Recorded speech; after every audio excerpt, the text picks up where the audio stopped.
I'm gonna introduce myself. I'm gonna introduce myself. I'm gonna introduce myself. This is Robert. Hi everybody, I'm here. That was a good introduction. So, in life I think the things that are funny is actually true stories. I mean, sometimes my life feels a bit like a sitcom. And so, it's just thinking back in my life, like, I remember that one moment, that very special moment when your daughter who's young, she comes to you in that fragile moment and says, because she's trying to figure out what she was going to do with her life, and she goes, "What did you want to do when you were small, Rob?" And I thought about it, and I was like, oh, I know, it's that sacred moment when a child comes to you and asks you, "Well, what did you want to do?" And I was like, oh, well, it's easy. I wanted to be a scientist. She's like, "Boy, did you get off the track, didn't you?" She's like, crushed me. I'm like, oh, I'm a scientist in my own ways. I like to research things and study things, and I'm interested in the world. I'm interested in life, and I had a very hippie mom, and very strong female activist. Grew up in Los Angeles in the '70s, and it's got some benefits having a female mom who's an activist. I remember one time a police officer found us playing football at 2 in the back alley. And I'm only in 8th grade, imagine. And he's like, "Well, you're not supposed to be out here." And I was like, "Well, it's a free country, I can play football out here." And he's like, "Give me your mom's number, I'm calling your mom." I was like, "Do you really want to call my mom?"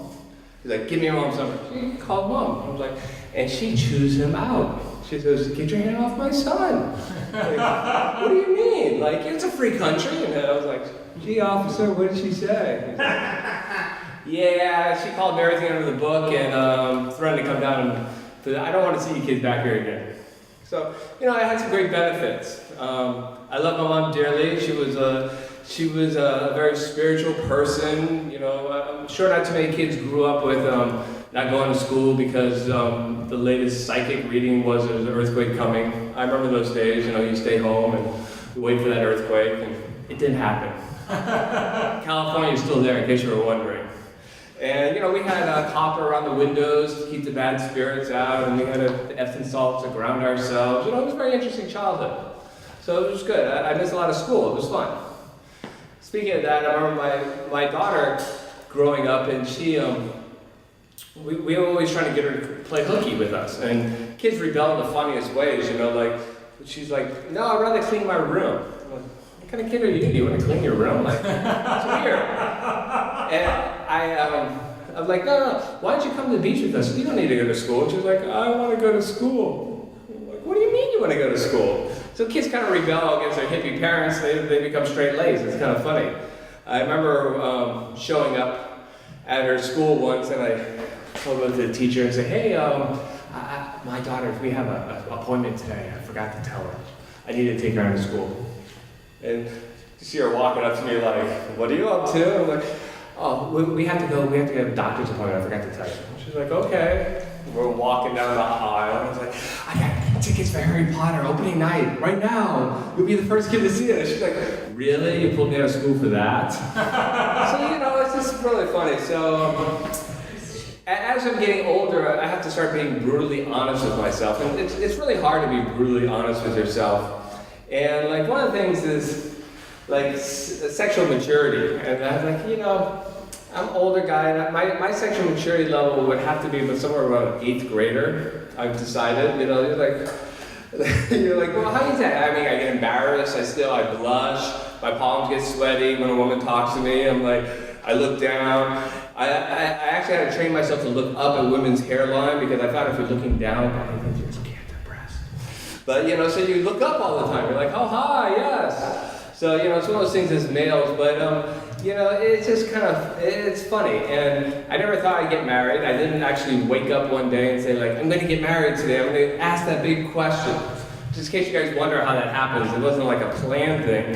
It was my birthday, and me and my wife went horseback riding, and some idea, I got this crazy thought. I was like, I want to take the next step in our relationship, like, promise rings, or we're only seeing each other kind of relationship. Mine, and I'm 30 years old at this point, and so I got her to see these rings, and she's like, she didn't know what is these promise rings. She's from Germany. "What do you mean, promise rings?"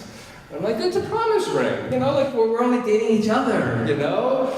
And so she kind of threw it, we were at the dinner, she threw it in the glass and the waiter took it away and it ended up in the garbage disposal. And I'm like, go get that ring. So I got the ring back and it was just kind of a crazy day that day. We went horseback riding, lots of horses. So I'm sitting in bed that night and I'm like, oh my God, like, it was a crazy day.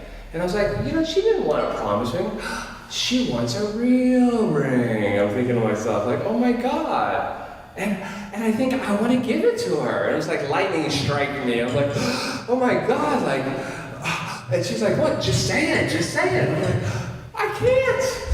And I finally got up the courage and I was like, will you marry me? And she's like, she burst out of tears. So it's just funny because I didn't wake up that day. I wasn't planning on getting married. And it's 16 years later, we're still married. So it's good. Yay!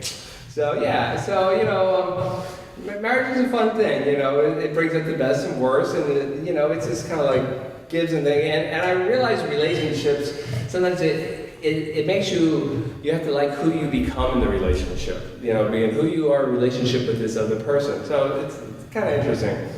I remember before I got married, you know, dating was always kind of odd for me. My brothers actually called me like a serial monogamous. Instead of a serial killer, a serial monogamous, where like you're always in a relationship. They're like, are you ever going to not be in a relationship? You just go from living with one woman to another woman to another woman. And it's like, I took a year off once and I thought that was great. I was like, okay, I'm not going to get in a relationship. I was like, focused. And that's why I met my wife. So 17 years later, huh? So, you know, it's just funny. You know, I stopped giving friends advices about relationships. I remember one time my friend, I said, you're not trying hard enough if you're not getting, you know, slapped once in a while. And that week my girlfriend slapped me. She slapped me and then punched me in the stomach. And I was like, yeah, I'm not dating this one. I hate to say, crazy redheads are off my list. I dated 3 other redheads after that. And I love you guys, but it just didn't work. But, you know, other things about relationships is I say sometimes, relationships like a buffet of life. You know, I'm trying to cheer a friend up, you know, a girl or a guy. I'm like, you know, in the buffet of life, do you want to be last at the buffet? Like, seriously, do you want to be last at the buffet? No, you have to get up, you have to get out of the train, you have to be first in the buffet of life. If not, you're going to get the leftovers. Nobody wants the leftovers at the buffet. And then I ask them other questions. I say, like, there's a pie, 100% of all the relationships out there. At first I say, like, do you care about economics? And they're like, oh, well, yeah, kind of. And then you're like, there's half of the pie's gone. Okay, so now you got half a pie to people to choose from. I was like, are you willing to chase after people? They're like, well, I'm not normally ready to chase. Oh, there's another pie, you only got a quarter. And then you start really hacking it up. You're like, you know, do you mind smoking? Do you mind drinking? And then you end up with this little sliver. These are all the very possibilities. I know this isn't really a good pep talk, I think, after years of deciding. My friends can get a little depressed, but you know, you just gotta look at it. It's like, you know, you want to have a big piece of pie. You want to be first at the buffet. So, last couple of things to say.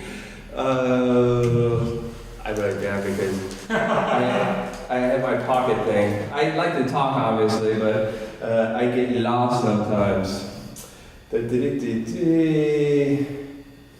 Another thing back when I was dating is I used to pretend like, you know, everyone has role models. Mine was Sir Lancelot. Not the best role model, by the way, just in case you're wondering. You know, very noble, but you don't get laid any often. You're like, no, we can't do this. I have to be noble. You know, I was a massage therapist. My mom, my hippie mom, owed me money, and I got off the airplane one day. She'd drive me home from the airport from New Orleans, frying chicken. And she's like, by the way, remember that money I owed you? I signed you up for massage therapy school. I was like, oh, okay, I didn't know I wanted to go to massage therapy school, Mom, but thanks. So I was spent, you know, a year in massage therapy school. It was great. I went to school, got a massage, gave a massage. But you know, you have that oath, like you will never touch your client. So I was very, you know, Sir Lancelot. Never touch my clients, you know, and you know, when you're a young 20-year-old and sometimes you have older girls pick on you, you're like, I'm like, no, I will not. But you know, it's a good way to meet people in cafes and stuff, but it's just kind of funny. you get older, you start looking back and you're like, God, I've said no more than I've said yes. That's not good. You're like, oh my God. And you're like, ah. But, you know, being noble, and, you know, it's like, oh. And so Sir Lancelot, you know, you got to lose that. Girls have the Cinderella complex, guys have the Sir Lancelot complex. It's not a good one to have. Yeah, I think I'm almost done. I just wanted to say that I'm really grateful for my wife and my child. They've been great for many years, put up with all my crazy humor, and so it's been a fun ride. That's all I have to say. And life is funny because, you know, if you don't find the funniness in it, it'd be kind of weird. And every moment, just have fun. So thank you very much. Yeah.